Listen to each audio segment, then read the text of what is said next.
한국 교회 희망은 없습니다. 희망이 없는데 희망을 찾으면 바보다. 성령이 가져다주는 희망은 우리가 일반적으로 생각하는 희망이 아니래요.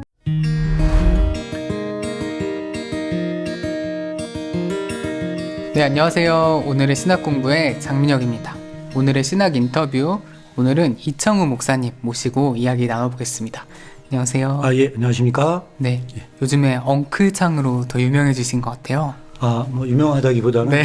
제가 홀리컴에서 일찍 네. 떨어졌습니다. 네. 그 출연한 것에 대해서 되게 좀 화제가 됐던 걸로 제가 알고 있는데 예. 좀 어떻게 결심하게 되셨는지. 네. 원래 홀리컴뱃 첫 번째 출연하려고 했는데 네. 그때 말씀은 거울이다를 제가 출판을 했고 그 북토크 당일날과 이거 참여하는 날이 겹쳐서 제가 참여를 못했습니다. 그래서 네네. 그 다음에 또 하길래 바로 신청했습니다. 그래서 엉클창에서 맞습니다. 되게 친숙한 이제 닉네임으로 가셔가지고 저 그때 현장에 있었거든요. 촬영장 때. 맞습니다. 그래서 딱 그 목사님 차를 제가 보고 직접 오프라인에서 봤는데 키르케고르가 21세기에 나타난 느낌.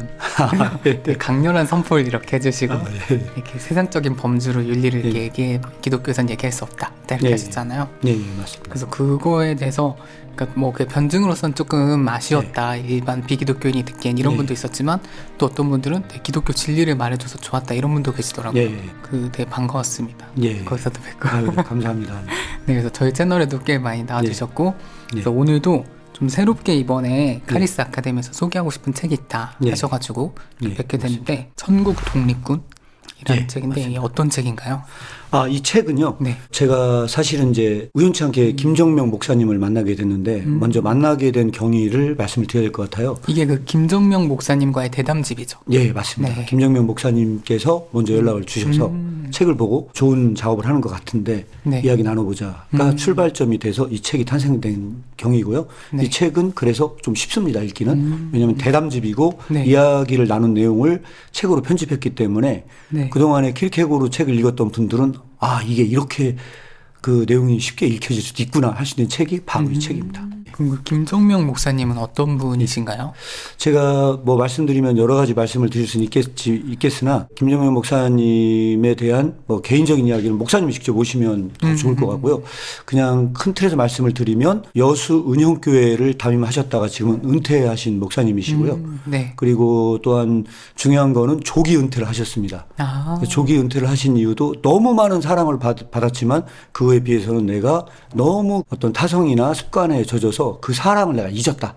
그래서 그 받은 사랑만큼 내가 그거를 할 수가 없다. 뭐 이런 식의 생각을 가지고 계셔서 조기 은퇴를 하셨고요. 순복음 교단에 소속된 목사님으로서 순복음 교단에서는 약간 다른 목소리를 내신 목사님이십니다.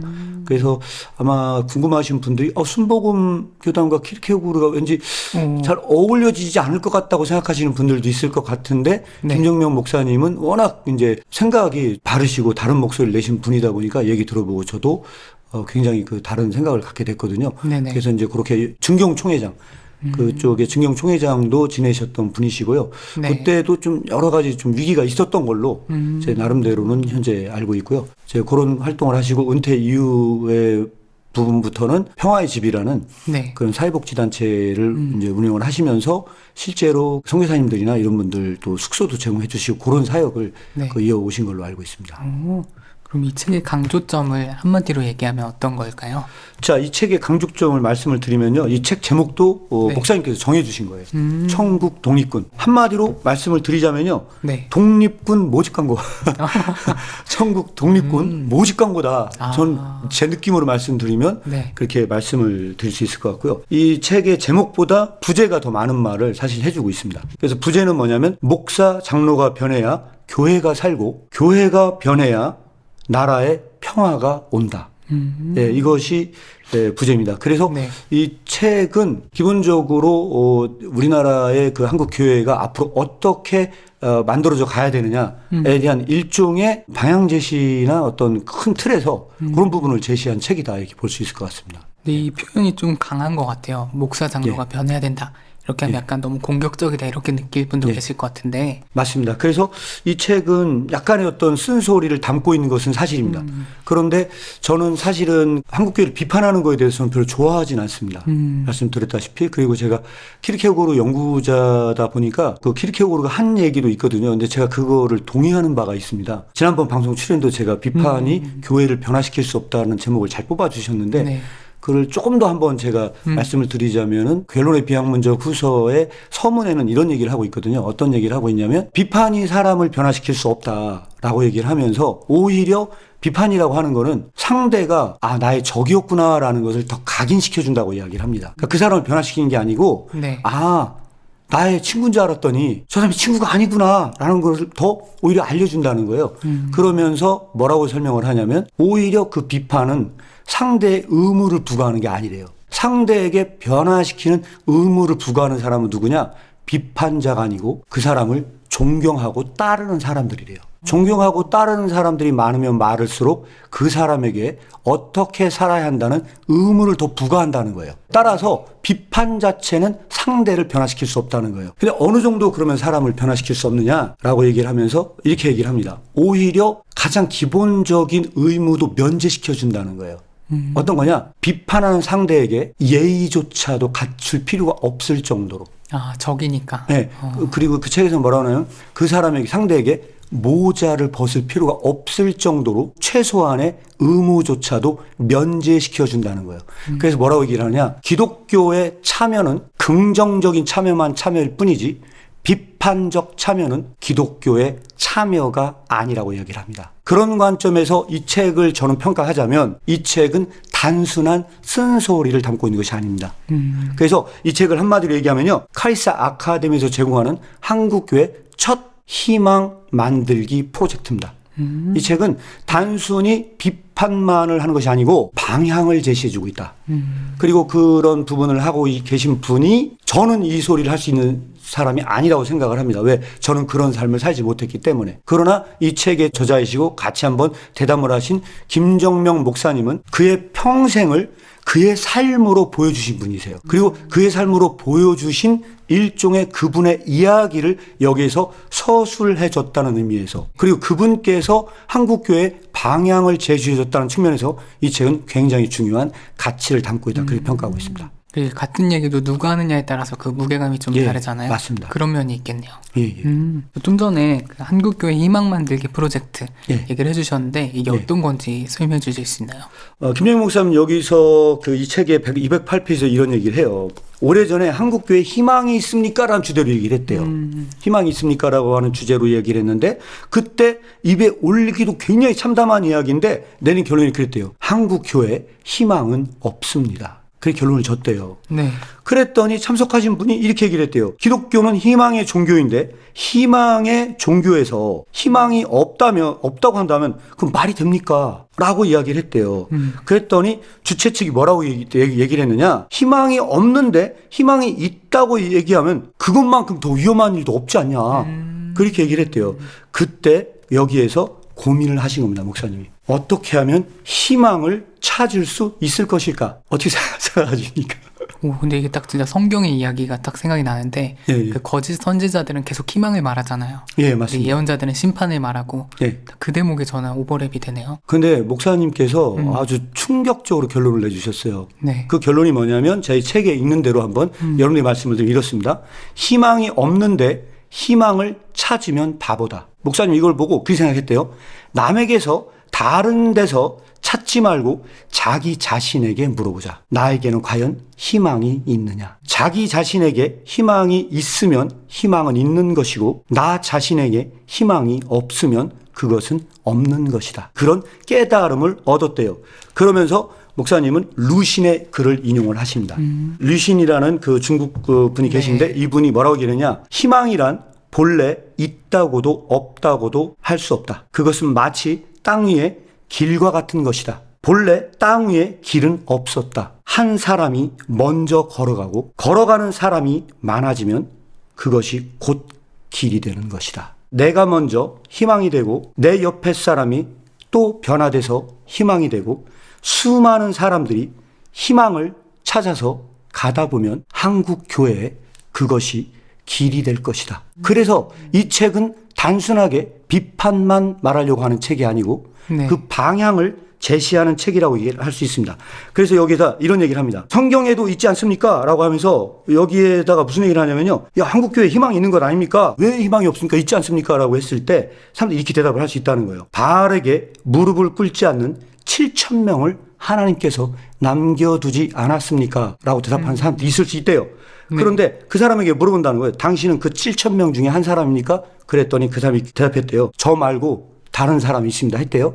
그러면 희망은 없대요. 이런 의미에서 네. 김영로 목사님은 희망을 말하고 계시고, 제가 그래서 대담 중에 그런 얘기를 했습니다. 키르케고르의 희망에 대한 이야기를 했는데, 자기 시험을 위하여 키르케고르가 성령이 가져다주는 희망은 우리가 일반적으로 생각하는 희망이 아니래요. 여기서 키르케고르는 무슨 얘기를 하느냐? 성령이 가져다주는 희망은, 그 소망은 우리가 육신에서 품었던 모든 소망에 대해서 죽었을 때만 산 소망, 새로운 소망을 가져다 준다고 얘기를 해요. 그러면서 그 로마서 4장 18절 말씀을 인용을 하는데, 거기서 아브라함은 바랄 수 없는 중에 바라고 나아갔다고 나옵니다. 네. 그런데 거기서 영어의 표현을 보면 뭐라고 나오냐면 hope against all hope이라고 나와요. 그러면 이 표현을 다르게 설명을 드리냐면요. 아브라함은 모든 희망에 반한 희망을 품었다는 거예요. 그러니까 이것을 그래서 뭐라고 설명하시냐? 희망 없는 희망이에요. 이 세상에서는 세속적으로 없는 희망이야. 그럼에도 불구하고 믿음의 눈으로는 보면 볼 수 있는 소망이에요. 이것이 기독교적인 소망이고요. 네. 믿는 기독교가, 우리가 한국 교회가 이 소망을 품지 않는 한 저는 답이 존재하지 않는다고 생각을 합니다. 그 한국교회에 대해서 여러 의견들이 있는데 예. 한국교회가 좀 암울하다 이런 분들도 있고 예. 아니 나 한국교회는 희망이 있다 이런 분들도 있는데, 그냥 암울하다고 해버리면 너무 그냥 전망이 없는 거고, 예. 한국교회가 이대로 괜찮다고 해버리면 그건 좀 가짜 희망 같은 느낌이 있었는데 예. 그 사이에서 뭔가 다른 종류의 희망에 대해서 생각하게 되는 지점이 있네요. 예, 맞습니다. 그래서 김영명 목사님이 저에게 해준 이야기가 있어요. 김영명 목사님은 실제로 우리나라 학교를 덴마크에 있는 학교를 벤치마킹해서 우리나라에 그 학교 설립을 하려고 추진 중에 있었대요. 그래서 덴마크에 가서 키르케고르를 받고, 그 덴마크 역사에 굉장히 중요한 그룬트비그라는 인물이 있거든요. 네. 그룬트비 교회가 있대요. 굉장히 크대요. 미국에 부흥 집회를 하러 갔대요. 네. 미국에는 수많은 사람들이 교회를 다녀요. 근데 덴마크는 어떠냐? 그 그룬트비 교회에 굉장히 많이 들어갈 수 있는 그 교회에 한 30명 예배 드리고 있더래요. 한마디로 얘기하면 망했더라는 거죠. 그런데 김영민 목사님이 이렇게 설명을 합니다. 미국에 있는 교회는 수많은 크리스천이 있는데 하나님이 역사하지 않는 교회. 덴마크는 교인이 싹 사라지고 그 큰 예배당에 30명밖에 예배를 드리지 않고 있으나, 그 30명이 예배를 드리고 있는 그 적은 소수 속에서는 하나님이 역사하는 교회다. 저한테 이렇게 말씀을 해 주셨습니다. 그러면 만약에 이 얘기가 맞는, 진짜로 이 목사님 얘기가 맞다면 믿는 자의 소망은 과연 어디에 있는 것일까요? 저는 오늘날 한국 교회의 인구가 준다고 해서 그거에 대해서 불편해하고 암울하게 생각하는 분들이 계세요. 근데 저는 보는 관점에 따라 다르다고 생각을 합니다. 한국 교회도 저는 이 물결은 분명히 온다. 덴마크처럼 분명히 그 숫자는 줄어갈 것이다. 그러나 그것이 과연 비극적이냐, 이 문제에 대해서는 다시 한번 생각해 볼 필요가 있다고 생각합니다. 그리고 이 책 내용 중에 하나님은 자판기가 아니다 뭐 이런 좀 충격적인 예. 챕터가 있더라고요. 예, 맞습니다. 목차 중에. 제가 목사님하고 대담하는 중에 저도 이제 천마대가 목사님께서 하나님은 자판기가 아닙니다라고 하면서 이제 목회 사역의 경험에서 이야기 나눈 얘기를 합니다. 정확하게 제가 그것을 다 기억은 하지 못하지만 수능 시험 이렇게 합격해달라고 함께 기도를 했대요. 그런데 떨어지더라는 거죠. 왜 하나님께서는 그렇게 기도를 하고 하는데도 왜 우리 기도를 이루어지지 않습니까? 막 이런저런 얘기를 하는데, 그때 그런 말을 던졌다는 이야기를 합니다. 하나님이 무슨 자판기입니까? 얘기하면서 그 책 제목이 이제 전체 챕터의 제목이 됐습니다. 네. 자, 미신은 뭐냐? 미신과 여기서 신앙의 차이를 목사님은 논하고 계십니다. 미신은요, 내가 원하는 그 모든 것을 다 들어주는 신이에요. 내가 원하는 모든 것을 다 들어줘요. 그런데 기독교의 하나님은 나의 뜻을 절대로 들어주지 않습니다. 이것은 건방진 착각이라고 저는 개인적으로 생각을 합니다. 왜? 기독교의 하나님은 우리의 뜻을 들어주려고 오신 분이 아니시고, 우리가 하나님의 뜻에 순종하기 위해서 나 자신을 지속적으로 부인해 나가는 그러한 종교가 기독교입니다. 그런데 미신은 어떻습니까? 미신은 신이 인간의 뜻에 봉사합니다. 그것이 가장 근본적인 차이가 아닌가 생각하고 있고요. 그런 관점에서 이 책은 하나님은 자판기가 아닙니다를 논하고 있고요. 그래서 첫 번째부터 미신과 신앙의 차이를 논하고 있습니다. 키르케고르가 말한 제자도랑도 비슷한 느낌이에요. 예, 맞습니다. 그래서 끊임없는 기독교는 자기 부인의 과제를 떠안기 때문에 단 한 번의 자기 부인으로는 기독교인이 될 수가 없다. 날마다 그 부인은 이루어져야 된다. 네, 이런 측면에서 굉장히 중요한 이것이 하나의 영적인 경건의 운동이다. 이렇게 말씀드릴 수 있을 것 같습니다. 이건 제가 평소에 궁금했던 건데요. 예. 이제 기독교에서 자기 부인에 대한 얘기를 많이 하잖아요. 예, 예. 근데 또 한편으로는 이제 사람이 하나님의 형상으로 지음받은 존재고 그래서 자기를 긍정할 수도 있는 요소도 가지고 있다. 예, 그래서 맞습니다. 이제 이 긍정과 부정이 뭔가 역설적으로 이렇게 공존한다. 이런 관점도 있는 것 같은데 예. 이걸 키르케고르는 어떻게 생각하는지가 궁금했어요. 이거는 이렇게 생각할 수가 있습니다. 만약에 자기 긍정적 사고방식이 있어요. 네. 적극적 사고방식, 자기 긍정적 사고방식, 나는 나를 믿는다. 어디서 주로 많이 나옵니까? 자기개발서적이에요. 네. 자기개발서적에서는 뭐냐면 나에 대한 최대한의 긍정적 사고를 가르칩니다. 그런데 이것만큼 가장 넌 크리스찬적인 사유가 없습니다. 왜 그러냐? 여기서 우리가 죽여야 할 자는 어떤 자냐? 옛 자를 의미합니다. 로마서에 의하면 우리는 죽여야 할 옛날의 올드 셀프가 있어요. 기독교는 뭘 죽여야 되냐? 먼저 그것을 죽여야 한다는 것을 선언을 해요. 근데 문제는 뭐냐면 자기개발 서적은요, 진짜 죽여야 할 옛 자아를 계속해서 살려주는 문제가 남아요.